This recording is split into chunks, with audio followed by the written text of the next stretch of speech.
2015 সালের 20 এপ্রিল বিএনপির চেয়ারপারসন বেগম খালেদা জিয়ার গাড়িবহরে হামলা করে হত্যা চেষ্টার অভিযোগে চিত্রনায়ক জায়েদ খান, অভিনেতা শাহরিয়ার নাজিম জয়, সাজু খাদেম সহ 50 জনকে আসামি করে মামলা করা হয়েছে। রোববার 25 আগস্ট ঢাকার মেট্রোপলিটন ম্যাজিস্ট্রেট জাকি আল ফারাবির আদালতে ব্যান্ড শিল্পী আসিফ ইমাম বাদী হয়ে মামলাটি দায়ের করেন।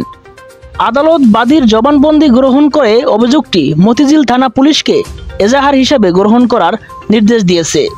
মামলার উল্লেখযোগ্য অপর আসামিরা হলেন শেখ সেলিম, শেখ হেলাল, কর্নেল ফারুক খান, ফজলে নূর তাপস, মোজাম্মেল হোসেন চৌধুরী মায়া, রাশেদ খান মেনন, হাসানুল হক ইনু, সাবের হোসেন চৌধুরী, মুজিবুর রহমান নিক্সন, সাইদ খোকন, বাফুফের সভাপতি কাজী সালাউদ্দিন, সাংবাদিক শাবান মাহমুদ, আবু আহমেদ মান্নাফি, মতিঝিল জোনের তৎকালীন এডিসি মেহেদি, AKM মমিনুল হক সাইদ, মোস্তফা জামান পপি।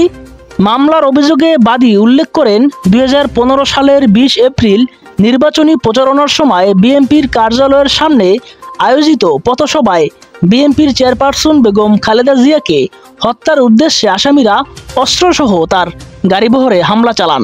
এ সময় খালেদা জিয়ার গাড়িবহরে 12 থেকে 14টি গাড়ি ভাঙচুর করে 4টি মোটরসাইকেলে আগুন দেয় এবং নেতাকর্মীদের মারধর করেন। এ সময় খালেদা জিয়ার নিরাপত্তা রক্ষীরা আহত হন। খালেদা জিয়াকে উদ্দেশ্য করে আসামিরা ইট পাথর নিক্ষেপ করলে সাধারণ পথচারীরা আহত হন।